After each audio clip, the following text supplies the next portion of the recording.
عليكم ورحمة الله، ازيكم عاملين ايه؟ انا روكا. طلعت لكم في فيديو قبل كده واتكلمت وكتبتولي كومنتات حلوة قوي واديتولي دفعة لقدام اني اكمل واعمل لكم فيديوهات تاني.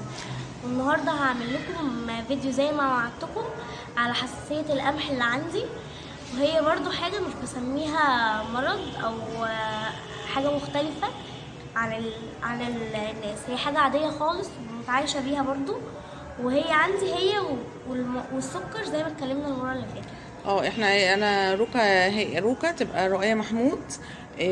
مريضة السكر قلنا عليها هنسميها بقى احنا كمان، يعني اشمعنى احنا يعني سفيرة السكر في مصر. رؤية محمود، رؤية بطلة من بطلات مصر. بصوا ان شاء الله ان شاء الله هصور لكم ان شاء الله فيديو معاها ويكون بتاع بطولة كده. وبالمناسبة اللعبة اللي رؤية بتلعبها هي الكاراتيه، بتمارس رياضة الكاراتيه وما شاء الله عليها، الله أكبر، متفوقة جدا. دايما بتاخد دايما الأدوار الأولى، دايما الحمد لله رب العالمين. دايما بتبقى الأولى ما شاء الله في أي بطولة بتدخلها.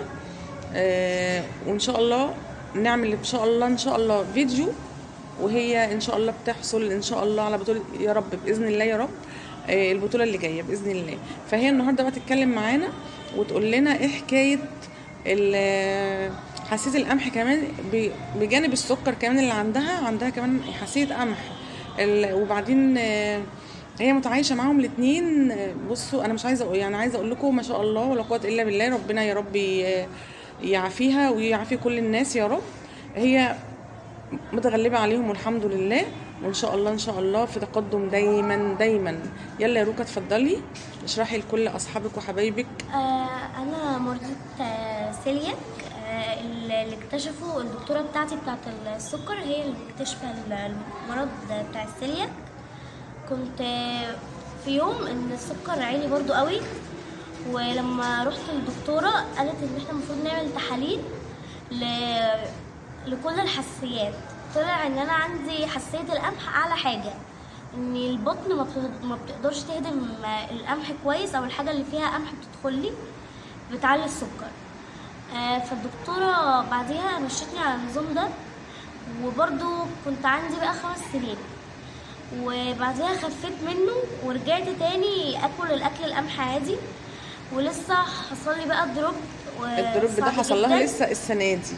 الدروب ده حصل لي السنة دي لسه بقى وانا عندي 11 سنة. ورجعت اكل حاجات تاني اللي هي الجلوتين فري تاني. جلوتين فري. باكل بقى كل حاجة في كل حاجة ممكن تتخيلوها. ماما بتعمل لي بعيد عن القمح كل حاجة بتتخيلوها، بس بعيد عن القمح خالص. باكل قمح كل حاجة خاصة بيه الجلوتين فري يا جماعة. رؤية متعايشة جدا وبالعكس بتقولي طعمه حلو جدا ودوقتني حاجات منه بجد، حاجة طعمها جميل جدا.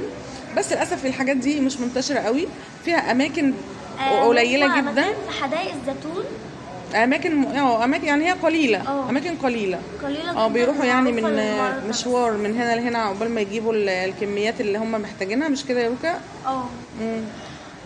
وطعمها كويس جدا. انا بشجع اي حد اللي هو عنده المرض ما يتضايقش خالص من الاكل، وان في اشخاص زيه وانا منهم، وان ياكل ويتعايش عادي. يعني الرؤية بتاكل ما بتاكلش طبعا العيش بتاعنا خالص.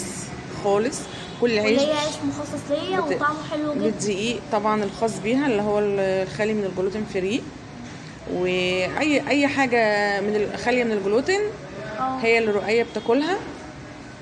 مكرونه بتاعتنا طبعا لا خالص.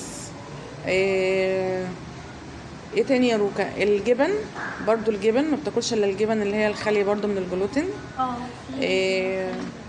اللحوم عادي بتاكلها عادي.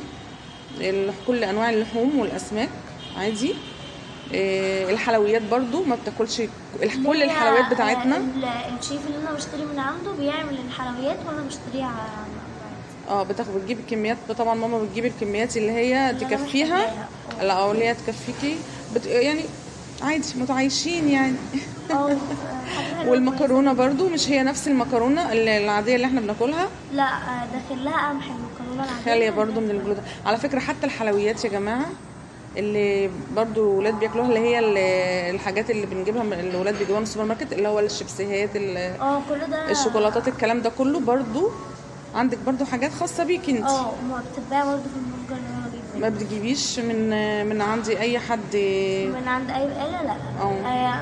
جربت ادخل الدكتوره برضه عشان ما تمنعنيش خالص، جربت انها تعمل لي يوم في الشهر كله ان انا اكل حاجه كده، تعبتني جدا فمنعناها خالص بقى، وقلنا كمان اليوم ده هنلغيه. مع العلم ان هي لو اكلت حاجة مختلفة، يعني هي مثلا لو بتتعبني اكلت جدا.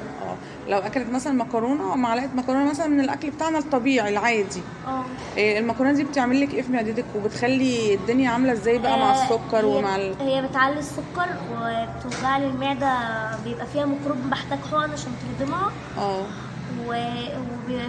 واثرت لي على عيني ودماغي، بيطلع لي فيها حاجات بقى جلديه، وفي جلدي كمان. ما هو ده يعتبر ميكروب بقى، يعتبر ده الميكروب، ومحتاج حقن شديده جدا عشان يطلع منه. ومتعايشين مع السكر، متعايشين عادي، والجلوتين عادي خالص، والدنيا زي الفل. انتي متعايشه مع كل الحاجات دي يعني الحمد لله. وعايزه اقول لكل الاطفال اللي عندهم اي حاجه غير السكر، اي امراض مزمنه، اي امراض مزمنه يتعايشوا عادي، وان شاء الله وهي ليها علاج، بيبقى ليها علاج عادي. مفيش حاجه تعطلنا، مفيش حاجه تعطلنا، احنا نقدر نعمل كل حاجه. مفيش حاجه عطلتني عن دراستي وبتمرن كمان، ما بيحصلنيش اي حاجه. تمريني وبدخل بطولاتي والحمد لله، وبحقق هدفي كل بطوله، وبحقق. وان شاء الله المره الجايه اوريكم الميداليات اللي معايا، الميداليات. وهنجيب كمان جهاز السكر معانا، اوريكم بقى بيتقاس ازاي، نشوف الركبه بتقيس السكر بتاعها ازاي لنفسها. وعلى فكره لو كانت محتاجه ابره، هي برضو بتدي لنفسها الابره بتاعتها. انا باخد الانسولين من وانا عندي 7 سنين، من وهي عندها 7 سنين بتاخدها لوحدها. يعني هي عايشه حياتها طبيعي جدا، مفيش حاجه اخرتها، مفيش حاجه عطلتها، ما قالتش انا مريضه ومش زي كل الناس، لا لا لا، بتلعب عادي ومتعايشه عادي، ورياضتها ما شاء الله ما بتنقطعش عنها ابدا، الا اذا حصل لنا اي دروب بقى ودخلنا مثلا مستشفى ولا حاجه، ربنا يا رب ما يجيبش الايام دي تاني. وبعدين بتخرج تكمل ما شاء الله، ربنا يا رب يقويها. ما فيش حاجه. هي رؤية على فكره، رؤية حبت تعمل كل الفيديوهات دي معايا، ولسه هتعمل كمان، علشان تقول لكل الولاد وكل الناس حتى الكبار والصغيرين ان انا قادره، وانت قادر، وانت تقدر، وانا اقدر، وكلنا نقدر ان احنا نتغلب على اي مرض وعلى اي ظروف وحشه، ونحقق هدفنا احنا، ونتعايش ونعيش حياتنا. عيشي حياتك، اوعي حاجه تعطلك. انا عايشه النهارده، عيش النهارده واستمتع بالنهارده. بكره ايه اللي هيحصل فيه؟ خلاص حاجه بتاعت ربنا، اللي يحصل يحصل بقى، بكره اللي جاي ده بتاع ربنا. انا اعيش يومي واستمتع بايامي وبيومي، واتغلب على اي حاجه، مخليش حاجه تعطلني. روكا كمان انا فرحانه بيها جدا وسعيده ومبسوطه قوي، وليا كل الشرف ان انا اعرفها، هي حبيبه قلبي.